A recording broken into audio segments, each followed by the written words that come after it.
Okay, great. All right, everybody. So welcome. I see a lot of new faces. I have the sign up sheet. You guys can sign, please. Thank you. So I'm Ed Katz, the host. I've been doing this here for about 3 years now, give or take, maybe even a tiny bit longer. I appreciate everyone coming out. And as many of you know, I do marketing and public relations by day, but I've been a theater and film critic for a while, including a couple of years every week on a radio station in Connecticut, WICC, and been doing recent commentaries on WICC as well. Okay, now, if you're not following me on Katz Reviews on Facebook, did anyone see the post I made about Hoosiers? We've got over 600 followers, but not that many here. So follow me on Katz Reviews on Facebook. So I'm going to read it to you because it was pretty cool. About this movie Hoosiers, which is the film we're discussing, kind of a tribute to Gene Hackman. So this was, I shared a post from Classic Hollywood Stars. Quote, I was trained to be an actor, not a star. I was trained to play roles, not to deal with fame and agents and lawyers and the press. And from the When You're Wrong department, writer-producer Angelo Pizzo, from this movie, the writer, and Gene Hackman during the filming of Hoosiers.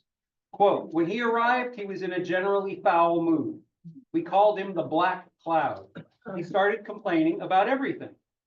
There were some blow-ups on the set, some throwing of jackets, near fistfights. Thank you. There was all sorts of drama on the set. Then Dennis Hopper arrived 3 weeks into shooting and he settled Gene down. Think about that. Dennis Hopper settled him down. Okay. And then he says, I think Gene decided to just suck it up and finish it and get out of there.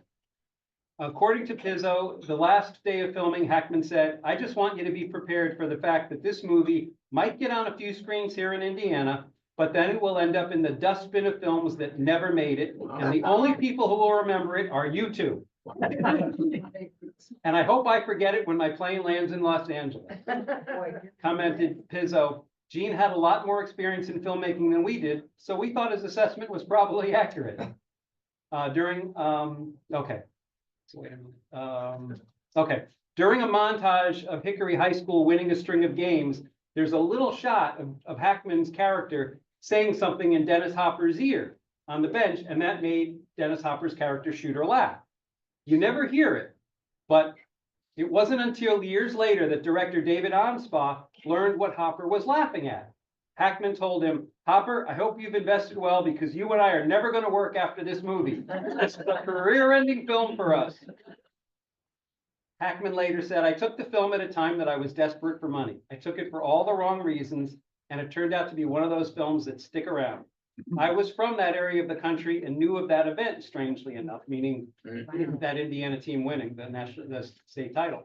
We filmed 50 miles from where I was brought up, so it was a bizarre feeling. I never expected the film to have the kind of legs it's had. He insisted on viewing a rough cut of the film before going in to re-record some of his audio. And then Anspaugh said, Angelo, meaning Pizzo, and the writer, and I knew that if he didn't like the rough cut, he wouldn't show up at the studio to re-record his dialogue. But he showed up. He walked into the room, took his glasses off, looked me in the eyes and said, how the hell did you do that? So I thought that was pretty cool that Hackman finally came around after he saw the rough cut of the film and said there maybe something good is here. So, all right, so I want to, as I usually do, I'll start off. How many liked the film? Yes?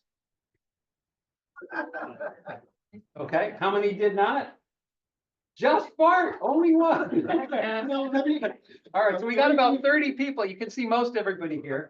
We've qualified. Yes, please, go ahead. We've qualified. It's so hokey. Okay.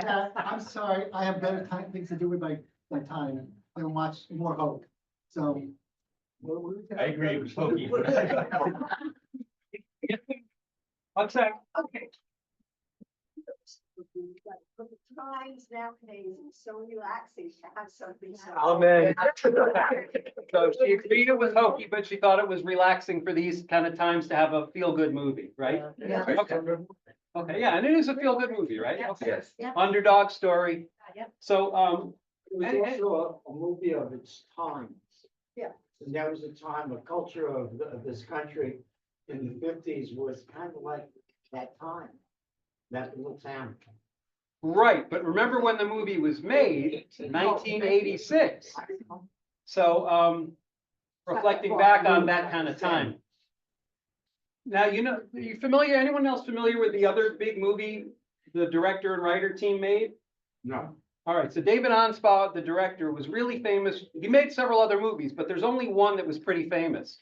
And the writer, Angelo Pizzo, was also the writer. Rudy. Rudy. See any similarities? It was, I agree, it was more hokey. Yes, Rudy was more hokey than this. It's about a walk-on player who dreams of playing at Notre Dame, Right. finally gets to play. Stories True are story. always hokey. And also Indiana, again. Yes. So that's these guys at milieu. That's where they're both from, Pizzo and Anspaugh, and that's what they know best, and that's the best things they've done. That's what they did with these two movies. Okay, so the movie got a 92% from critics, 88% from audiences, and a 7.4 from IMDb, which is quite good. Anything over a 7 there is good. The Rotten Tomatoes summary is, it may adhere to the sports underdog formula, but Hoosiers has been made with such loving craft and features such excellent performances that it's hard to resist, except for Bart.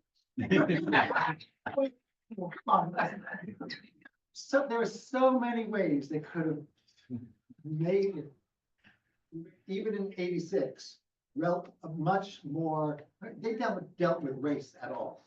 How much race issues happened in 1951? A lot of it. Well, They not deal with at this town, apparently, because everybody was white. But there were two black kids on the team. No, that was the other team. Exactly. But did they not even deal with that? No. You know, there was a lot of that Watching it, that there stuff were no going black on. Right. When I was watching it, I said to Harold, there were no black players, no black audience, there was no coaches or. Right. Except the other team Until in the the other final team. game. Right. Right. The city team, right. Okay. Little books on town, Yeah, it was, a bunch of white people. yeah, right.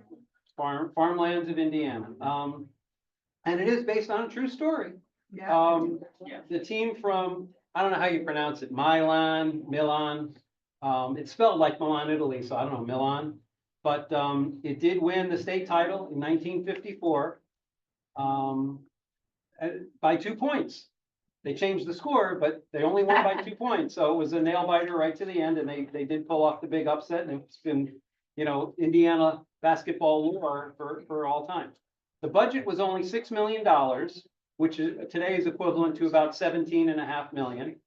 And the box office it was over 28 million in North That's America, good. That's which good. is equivalent of about 82.5 million now. So that's not very nice return there.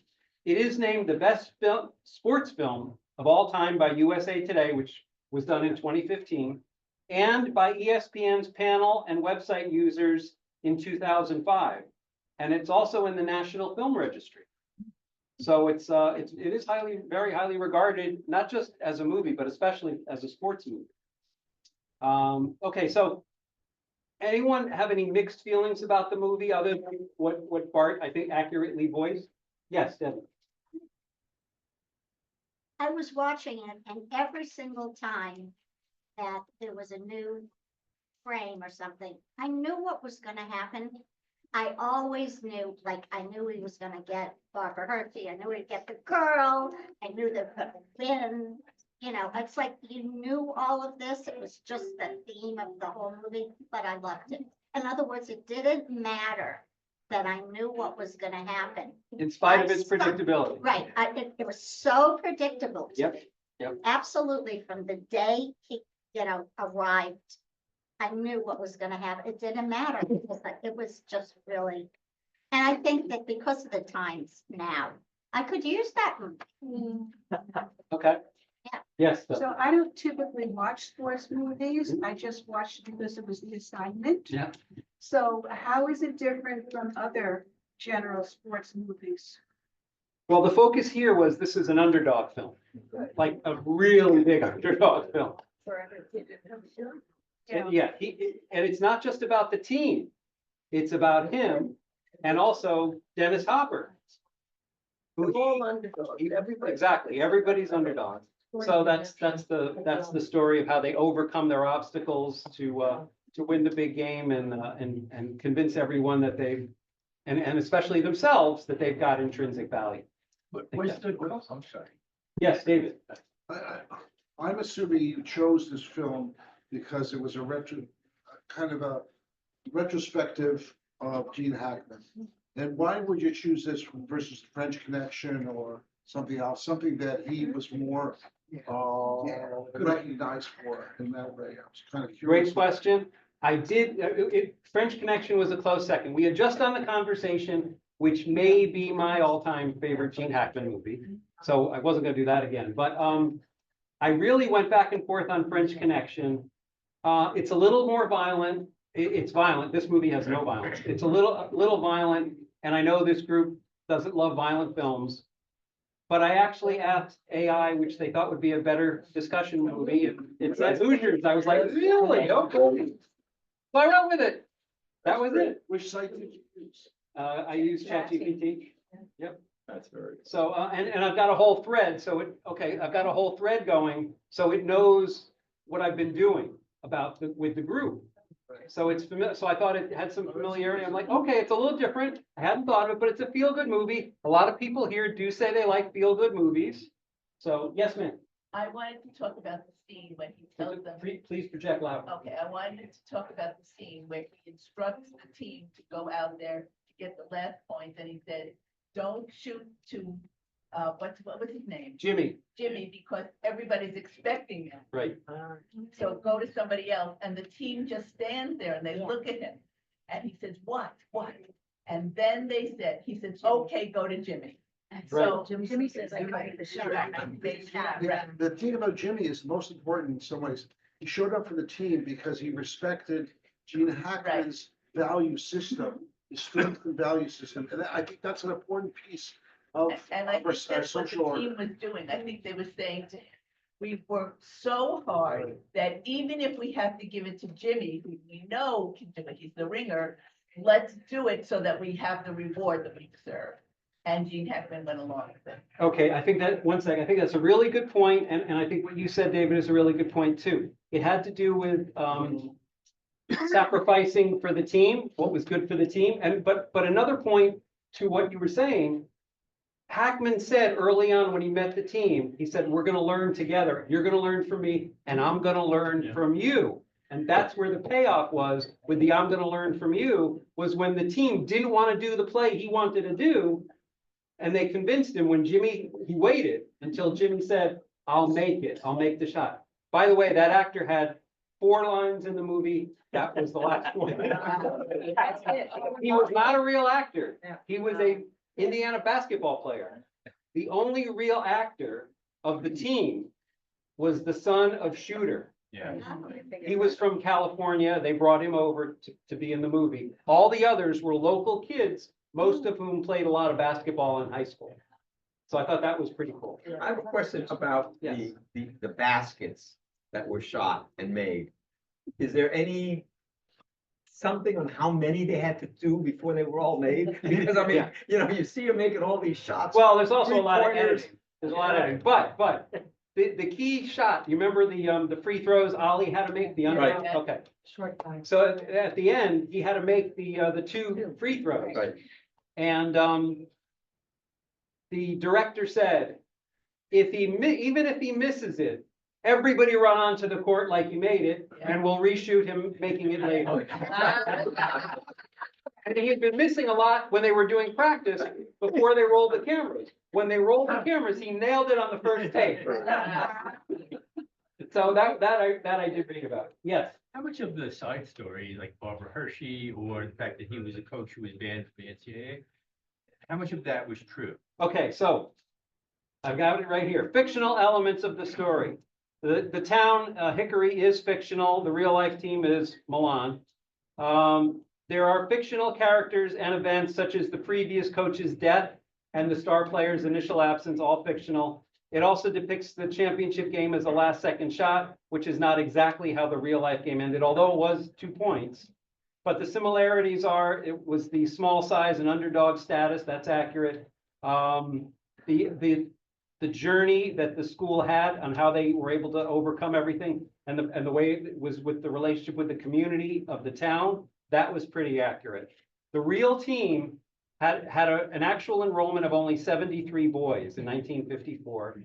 And that's never going to happen again because they've now divided it in Indiana. They'll play a division with smaller schools only. The bigger schools play only against bigger schools. But they were the smallest school to play in the Final Four 2 years in a row. When they won it, this was the second year, which of course they leave that out. And there was another school that did it called Wingate, but it was in 1913 and 14. It doesn't say anything about the romance. I didn't know about that. And what about the coach being banned? Okay, so no, not about the coach being banned, but I do have some info on the coach. See if I could find it though. Because his real life story was kind of interesting. So, all right, so I'll get it here. It's all right, so the underhand style of free throw that Ali did was not uncommon in the 50s, even though he was getting, booed by it.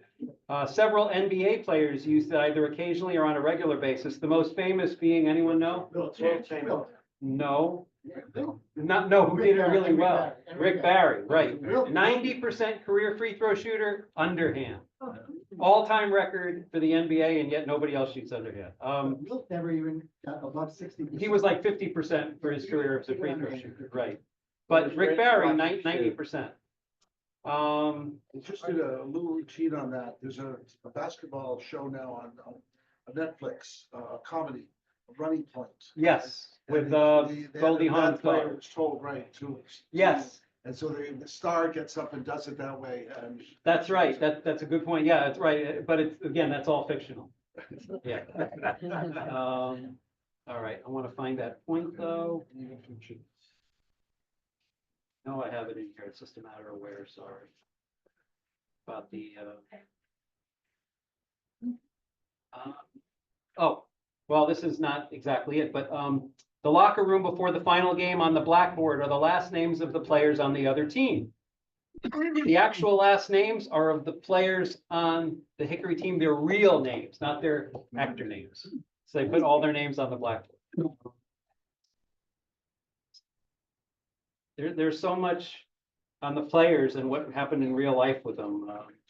That's good and not so good. I'm not seeing it. Oh, wait. Well, I really wanted to get it because it's certainly relevant. Yeah.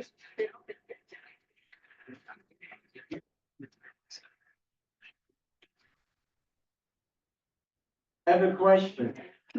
Yes, What is a Hoosier? I did look that up too. It is someone either born in or who lives in Indiana. That's all it said. It used to be not a compliment. Right, it has been used derogatorily, especially if you watched Breaking Away. Yeah. That covered it, which was also another nice underdog story. I'm not seeing, I know I've got it here. I'm sure I'll get to it at some point, but his story was he left after a couple of years, went to a bigger school, and was like a 500, win one, lose one coach after that, ironically. Okay. So yeah, so the theme for Pizzo and Anspa is underdogs and redemption. Both this film and Rudy center on protagonists overcoming long odds. Hoosiers follows a disgraced coach and an overlooked team that defies expectations. And Rudy tells the story of a physically undersized and academically challenged young man proving his worth at Notre Dame. The director amplifies the themes by emphasizing raw emotion, key setbacks, and triumphant moments, which makes the audience deeply invested in the characters' journeys. And both films are very, very similar like that. And I think they even add to it here with the town's skepticism and how he alienates himself with the townspeople who live and die basketball. So they just kind of set him up to really isolate him, so he's got more hurdles. The film was also about an hour longer than this, and the studio said, no, you got to cut it.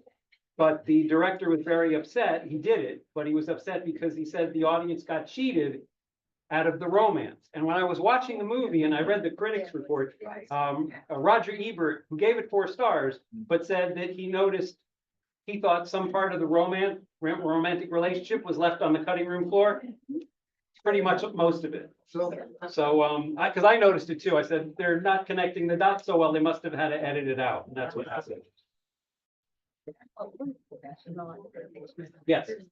Melt it out. When he made such a Louder, point, louder. when he made such a point of, them throwing the ball to each other for such a length of time before they shot the basket, was that for team unity? What was it?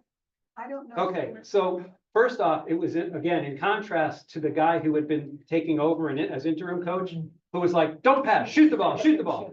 And I watched it again to see because he said it about 4 times. He was encouraging the kids not to pass, just to shoot.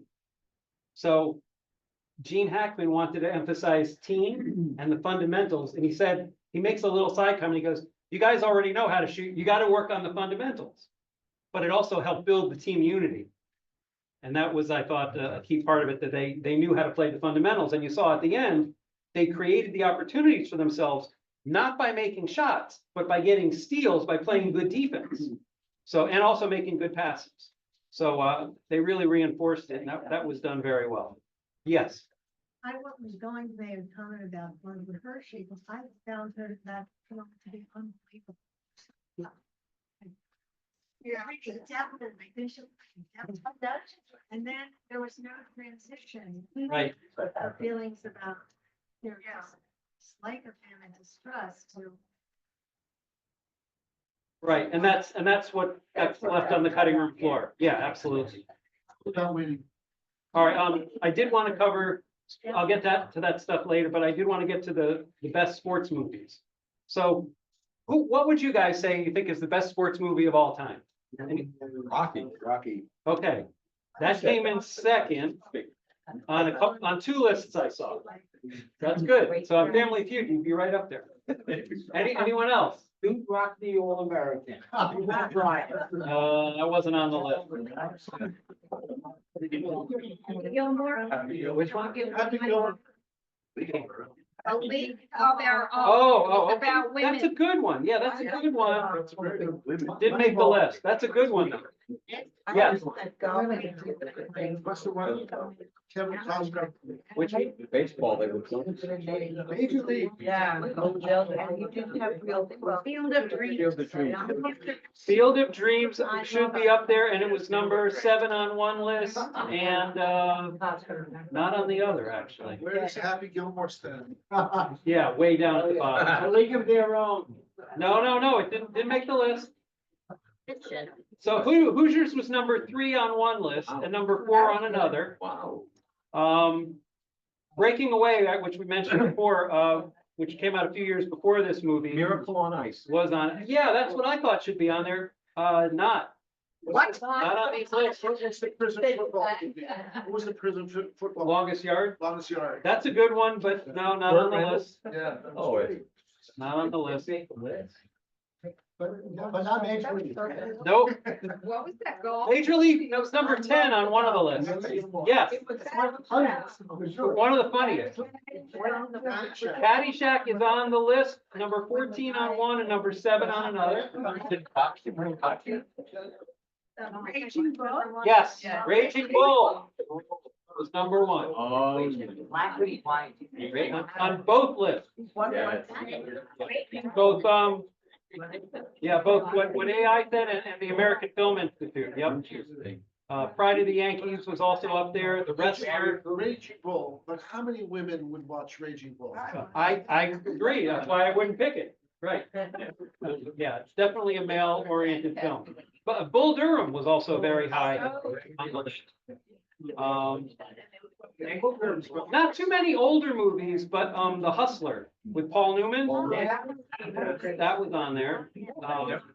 Miracle. Here, Miracle was number 11 on one list. I'm sorry. Yeah. Well, just The Miracle, which was the one with Kurt Russell, I believe. What about was it the Tin Cup, the golf movie? Right, Kevin Costner. Yeah, that's not on the list. It was good. It was good. Boys in the boat, is that considered? It is, no. not up there. Well, that's great. So where is Rocky on the list? Two, Two. two on both lists. Rocky was two. Okay. Rocky one. Can you tell me? No, Rocky Rocky one was the only one listed. Right, that's. In the Rocky boxing was- movie where there's the character's name is Mountain. Any others I missed? What was the name of the movie? Man in the back. What was the name of the movie where the boxer is, name is Mountain, and it's played by Anthony Quinn? Oh, Jack Prima Canera. was that that wasn't the Great White Hope, was it? No, No. Okay. Prima Canera. Prima Canera. Was that about Jake LaMotta, that one? No, no, that was. Yes. How do they fall or something like that, or Mm. something like that. I wanted to raise a point about his anger. Sorry, I don't know. Yes. I thought there was something missing in the anger management. This guy got suspended for 6 months or 6 years or something. For the NAACP. Yeah. He got into many arguments with referees, a God-fearing place with a player who was prey. And it didn't seem like anybody dealt with that. Here's a guy who really abused referees that got thrown out about after the games. Wasn't even covered, wasn't even discussed. People didn't react to it. It's like, this is- He got, Yes, it's- right, he was ejected from a couple of games. One, he did intentionally, if you remember. Right. Because he wanted Dennis Hopper to step up and take over. The other time, blatant home calls for the other team, he just couldn't take it anymore, but yeah, he had an anger issue where, I guess, at Ithaca, he hit a player, Right. and that was what got him banned. So he addressed it briefly by kind of saying he's put that behind him, or, whatever, Also he's said worked he on, Still doesn't know to this day why he did it right, after those years, no process. right. I don't think he forgave him because he won. He's such an angry man, had such a big heart as well, like, because he was a broken man in his own right. Right. Which is why he, I think, felt compassion for Shooter. Yeah. By the way, you remember when Shooter would come in, he'd make his entrances, you could tell he was drunk right away? Right. Here's why. He picked up something. Now, Dennis Hopper was, worked with James Dean Oh, my goodness. in Rebel Without a Cause. Oh, wow. And he learned something from James Dean because James Dean had to portray a drunk. And James Dean said to the director, before you say action, give me 30 seconds. And he would spin. So he'd be dizzy when the scene started.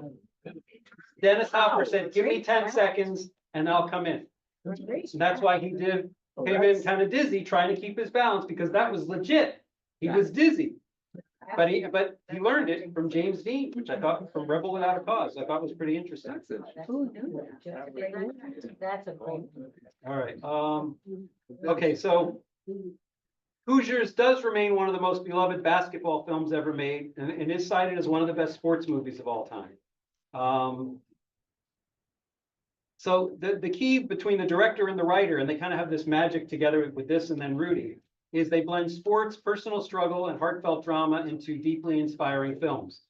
Their attention to authenticity, though, which I thought was pretty cool, not just the cars in the street, the one real scene, they didn't just have like one or two cars. They crowded it with these old cars, which was pretty cool. And they didn't have the budget to do much. In fact, the score by Jerry Goldsmith, which was nominated, is a phenomenal music composer. He's many, I think he has the record for most Oscar nominations of any person living or dead. The score was, they couldn't have the budget to have an American orchestra do it. So he went overseas and had like the Norwegian Symphony Orchestra do it. And the unions got very upset with him because he didn't use American musicians, but it came out great. Okay, let's see. All right, anyone have any other questions or comments? Yes. Yeah, I thought a character in a way kept evolving was the stadium or the period, the dances was, but it was so interesting to watch.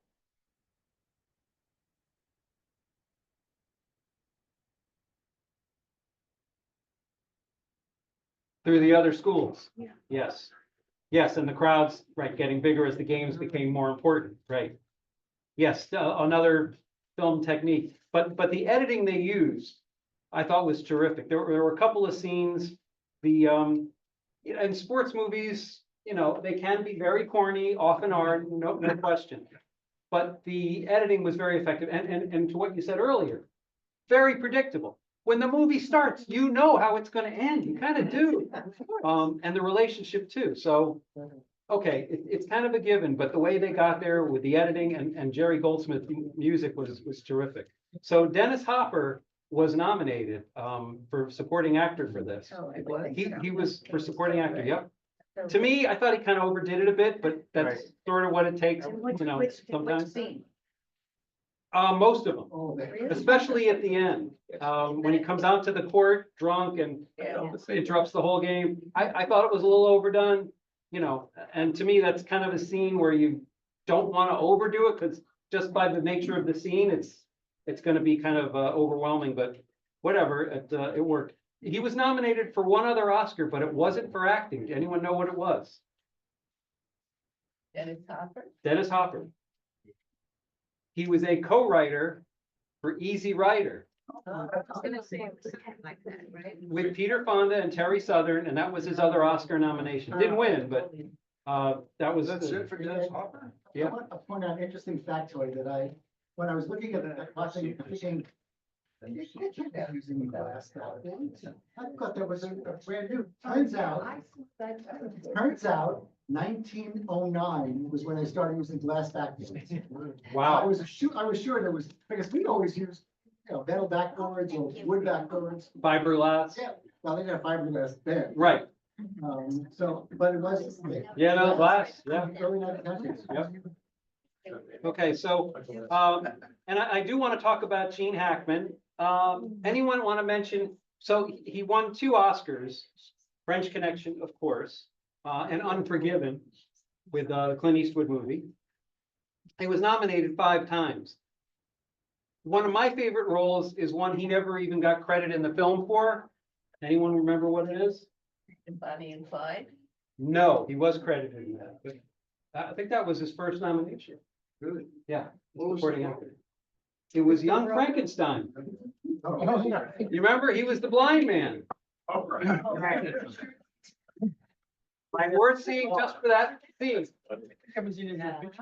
Is it Frankenstein or Frankenstein? He also was in Mississippi Burning. That was. Remember that one? Crimson Tide with Denzel Washington. The Royal Tenenbaums. So he did comedy more than just once. Also The Birdcage, speaking of comedy. And Did he get nominated there? no.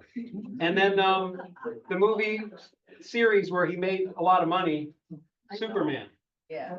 Oh, what about, I never signed for Superman. my father. I never signed for my father. Ah, okay. One of my favorites. Okay, right.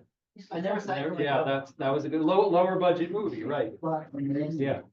Yeah, but Superman, he played Lex Luthor in 4 or 5 films. And the irony was, after he was complaining to Dennis Hopper about this film ruining his career, which of course it didn't, he went on to make Superman 4, which is considered one of the worst films of all time. But he got paid a lot of money for it. So anyway, Dennis Hopper, besides starting out in Rebel Without a Cause in the mid-50s, and then of course Easy Rider in '69, he was also in Apocalypse Now, and his two of his most memorable roles, Blue Velvet, you remember that? And Speed, where he was the bad guy to Keanu Reeves and Sandra Bullock's good guys. But he was terrific in Speed also. Barbara Hershey. So she had kind of an under the radar career for most of her time. She was in The Stuntman, which was a terrific film in 1980. If you haven't seen it, very good, kind of twisty movie. The Right Stuff she was in. Beaches, Bette Midler. You talk about corny there, Bart. Oh my gosh. Beaches. He was in The Last Temptation. She was in The Last Temptation of Christ in 1988. She won an Emmy and a Golden Globe for A Killing in a Small Town in 1990. And she was also in Black Swan in 2010. So she worked, but never kind of was a breakout star. Okay, so writer Pizzo and director Anspaugh both grew up in Indiana. And we're very, of course, familiar with this, the true story. Okay.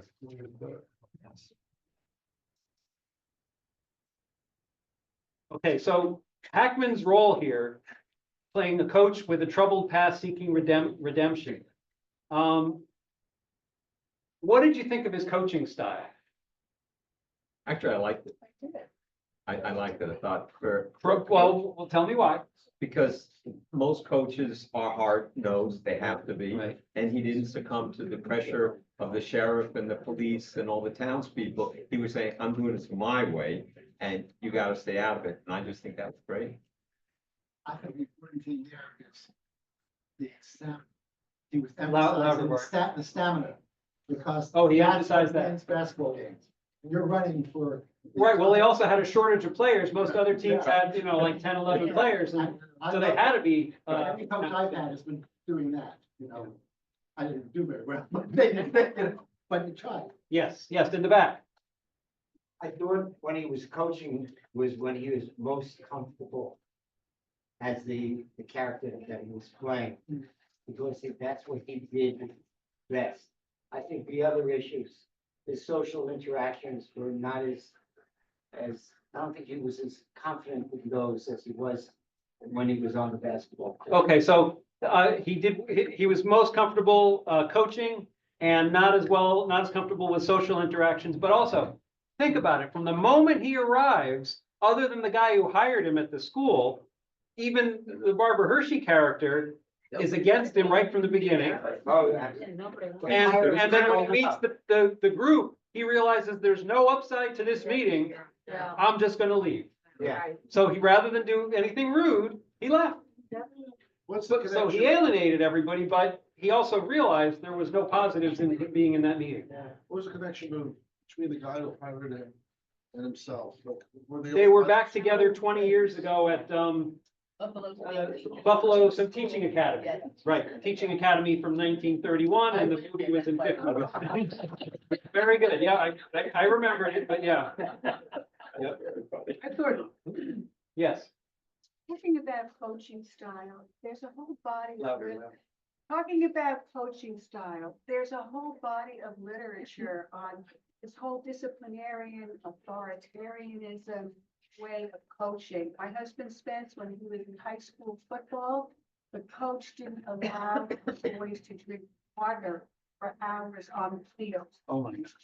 And the idea that somehow it's better to put people down, treat them harshly, they'll perform better. And then there's a whole other school of belief that isn't so good, that a more humanitarian, encouraging approach is better and more That's a successful. question. Okay, That's a question. But he did both. He did both. He did both. He started out breaking them down because he needed to mold them in the way he thought was the right way, which apparently turned out to be. But he also said to them, you saw the huddle, his last words to them before they went out, I love you guys, Yeah. right? Okay, yes, sir. Going back to what his social interactions, I actually thought he was pretty good at it. I think he didn't walk out because he was giving up. I think he walked out to tell them, okay, you don't want me? I bet you do want me. Make them realize they did want him. I thought it was pretty thoughtful. Okay, I'm not sure I agree with the point, but I appreciate you saying it. Okay, anyone else have thoughts on that? Coaching style. No, but that's a good question. This tough love, Yeah. kind of tough guy. I mean, do you remember J.K. Simmons teaching the drumming? Oh, yeah. Tough love. In Whiplash. Whiplash, right. No, that was abuse. That was abuse. That was borderline abuse, Some absolutely. coaches kind of take that line, it's abusive sometimes. Right, It's just right, abusive. that's true. Well, this goes on to other sports, other activities. Where if you take tennis, which I do know a lot about, and golf, which I know nothing about, it seems there is a style. And if you fit into that style, you got the right coach. But you may not fit into that style, Right, and therefore don't go there. so different coaching styles work for Totally different Yeah. athletes. Totally. Yes, sir, Beck. In New York City, to get a license to coach in high schools, your license, after you take a number of classes and first aid, your license reads teacher, coach. And they wanted the coaches of these young people to be qualified, certified teachers. Now, I'm not saying mistakes aren't made with some people, but there's a difference, I think, when your specialty, first specialty is a teacher. And I think coaching, because if you remember, the first thing we had to do was what? Skills and drills. Right, Skills and drills. no skills and drills. basketball. Right. Okay, Well, I think one guy moving was 5 guys moving at the same time. right. That's a Yeah, but don't forget also that in all sports, the sportsman who's good tends to be a prima donna, and a coach cannot allow to have prima donnas on his teams. He made that clear right from the beginning. He Right. kicked out the one guy. That's Yep. right. So you have to, make sure that you break it all down. Not denying them water, by the way. I'm not agreeing with that, but there Right. has to be a certain amount of strictness and sternness. Yes, ma'am. I don't know if anybody else was surprised, but I was shocked when the father brought his son to apologize to him. I figured he was gonna say, how dare you treat my son like Right. this? And He's you're from gonna be. Indiana, not now. culture. That's right. It's Midwestern values, Yeah. showing respect. Yeah, Right. I was so delighted with him. Yeah, that was nice. to see. And he also reined in the parents He did. and the other townspeople to get them out when the coach Yeah. wanted them out, which so he really was helpful. All right, so I've got some things I want to read to you about the actors and the players, the players who played the actors who played the players.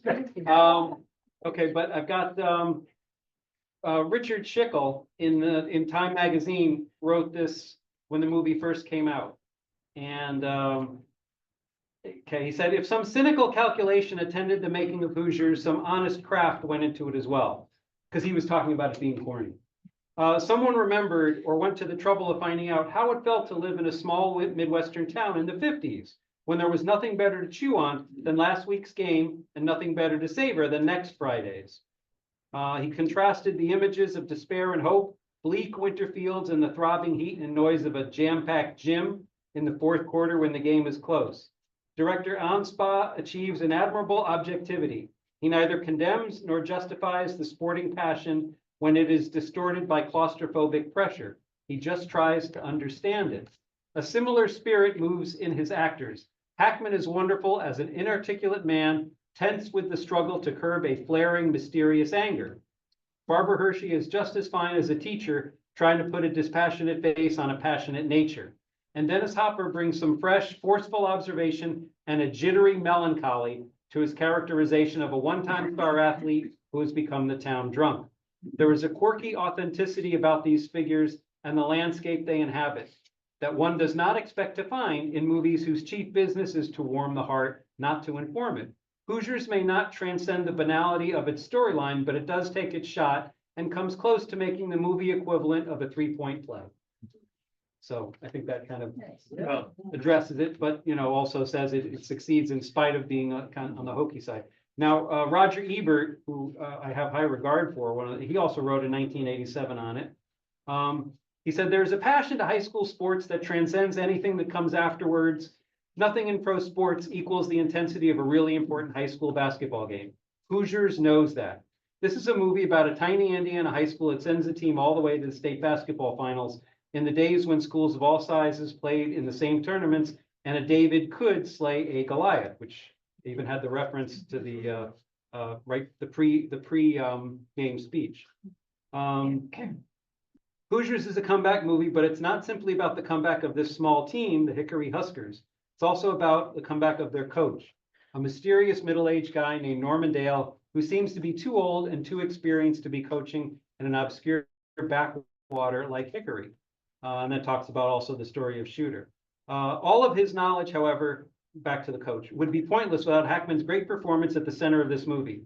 He's gifted at combining likability with complexity, two qualities that usually don't go together in the movies. He projects all of the single-mindedness of any good coach, but then he contains other dimensions, and we learn about the scandal in his past that led him to this one-horse town. David Anspa's direction is good at suggesting his complexity without belaboring it. The climax of the movie will come as no great surprise to anyone who's seen other sports movies. Hoosiers works a magic, however, in getting us to really care about the fate of the team and the people depending on it. In the way it combines sports with human nature, it reminded me of another wonderful Indiana sports movie, Breaking Away. It's a movie that is all heart, and he gave it 4 stars out of 4. There was a negative review in Time Out, and this was in 2006, so a little different perspective.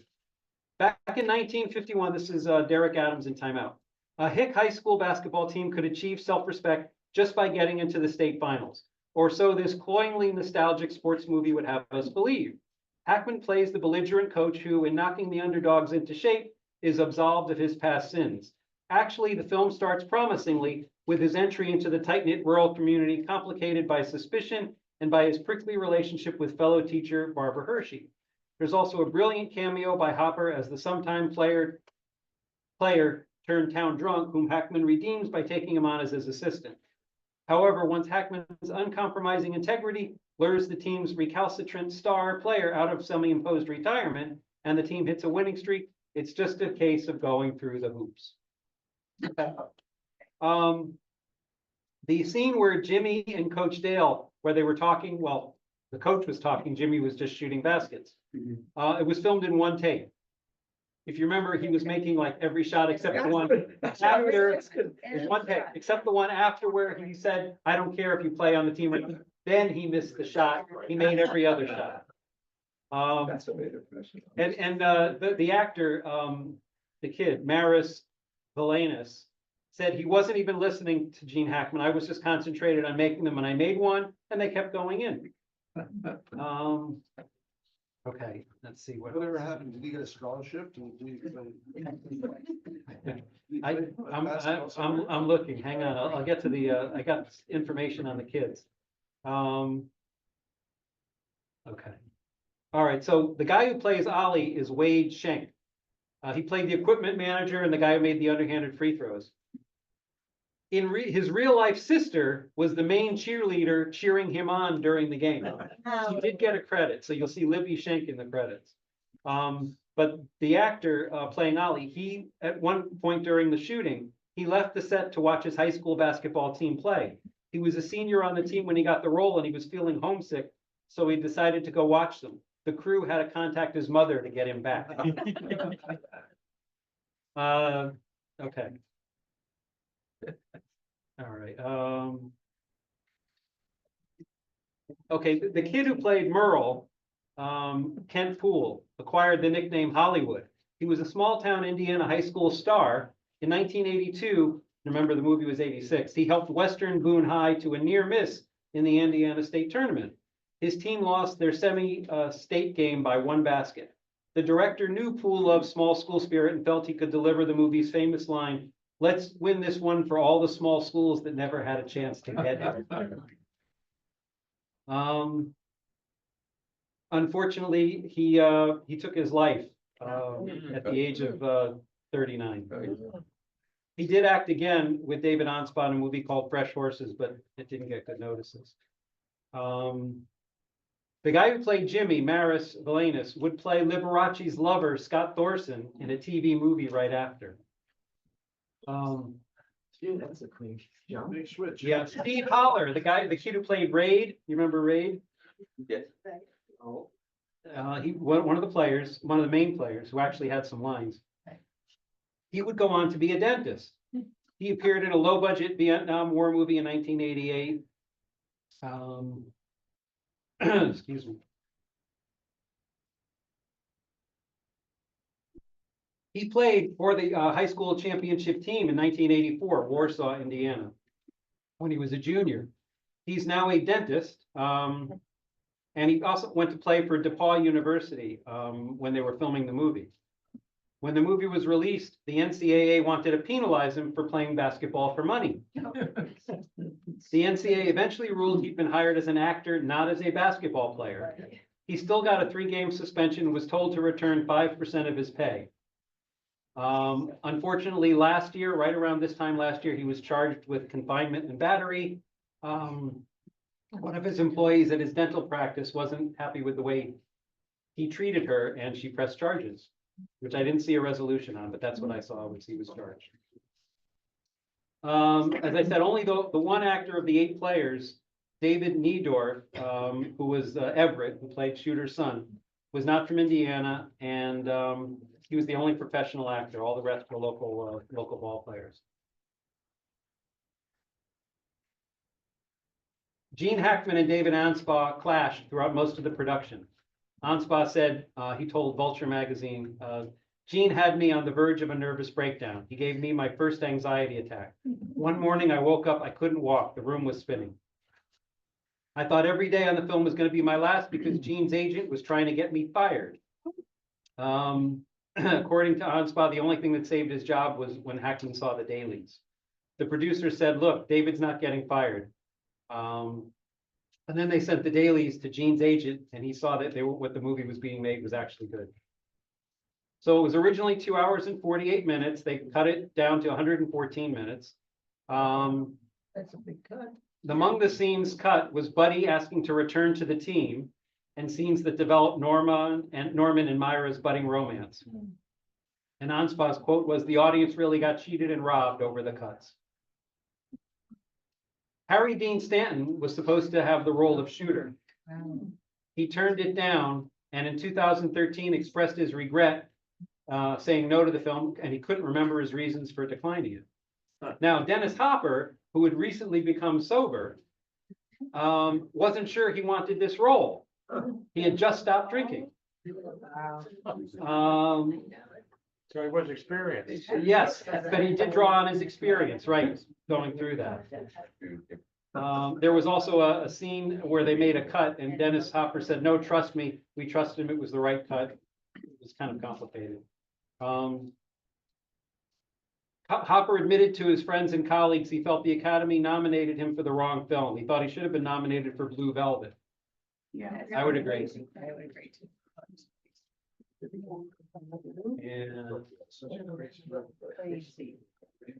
Okay, American Film Institute has this ranked number 4 on their list of 10 greatest films in the genre sports in 2008. Oh, do you remember the a cappella group that sang the national anthem? Yeah. Okay.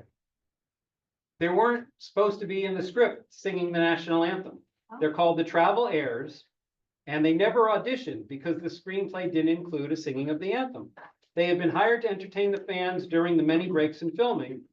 And the group of producers suggested shooting a national anthem scene. The filmmakers agreed. Even though no one had heard the group sing the anthem until the cameras rolled, it was captured in one take. Now, guess who wanted to play the coach? Jack Nicholson. But he was serving as a witness in a lawsuit, and he was sidelined for several months. He told the producers he knew they were on a tight schedule, and he said, look, if you find another actor, go ahead. If not, I can do it next year. After the film came out, Nicholson said to the director, Anspaugh, that the movie and its stars were great, but that it would have been a mega hit if he had Okay, here was Jerry Goldsmith's score was performed by the Hungarian State Opera in Budapest. The American Federation of Musicians Local 47 in LA was upset for choosing a foreign orchestra to save money. Now the theater, if you saw the theater in the middle of the town where the marquee said closed for the big game, that was the Avon Theater, and unfortunately it burned down in 1999. The gym that serves as the gym for the town, it actually is still there. And it's open and available to be rented for games. It's still decorated in the style and colors from the movie. You could see it in it's Knightstown High School in Knightstown, Indiana. Would you say Gene Hackman was one of the top 10 actors in our last 50 years? Top 10? I'd say maybe top 20. Yeah, I don't know about top 10. He's up there. He's close. He's borderline. He won 2 Academy Awards. That's Yeah, and nominated for 5. Yeah, so he may be right there. Yes. For those who may care, the game of basketball has changed from this film to now. Yeah, 3-point shot for When one you thing. go home and turn on the TV tonight, you're gonna see a totally different game. The mission of the 4 passes and all that was to the mission was to get as close as you can to the basket, except for the one guy. And now they're shooting longer. Now. With the 3-point shot rule, it changes the total. It's a different ball. Interesting. But good point, yes. Better. Can you say, wait till you get out of the basket? Can't strike in the right either. Well, that was the one kid because he wasn't a good shooter, but that was the Wait till you get religious out of kid. But then he, all of a sudden, he was making shots because he said he felt God in, so. Yeah. According to the screenwriter, Angelo Pizzo, Dennis Hopper was the most resourceful actor throughout the photography. Out of all the characters I wrote, he said, Hopper added the most color and dimension to the part. During the initial writing process, I really didn't think of Shooter as much more than a dark soul, but when Dennis showed up later, he had added all these different colors like humor, whimsy, playfulness, heart, and kindness that I hadn't intended in the script. He made a much more dimensional, much more faceted character than I could have ever sketched out. So maybe he did earn the Oscar. Okay. Oh, here we go. The real life coach. Got it. Marvin Wood. The real life coach was in his mid-20s when he coached the team to the championship. Oh, no. He often suited up and practiced with the team. He left them after 2 very successful years and continued to coach Indiana high school teams for many years. He ended his career coaching the St. Mary's College basketball team in South Bend, which is ironic because South Bend was the team that they beat for the championship. His record after Milan was just a little above 500. He died in 1999, 2 years after Indiana changed its high school playoff system to exclude small schools like Milan from competing for the overall state championship. Okay.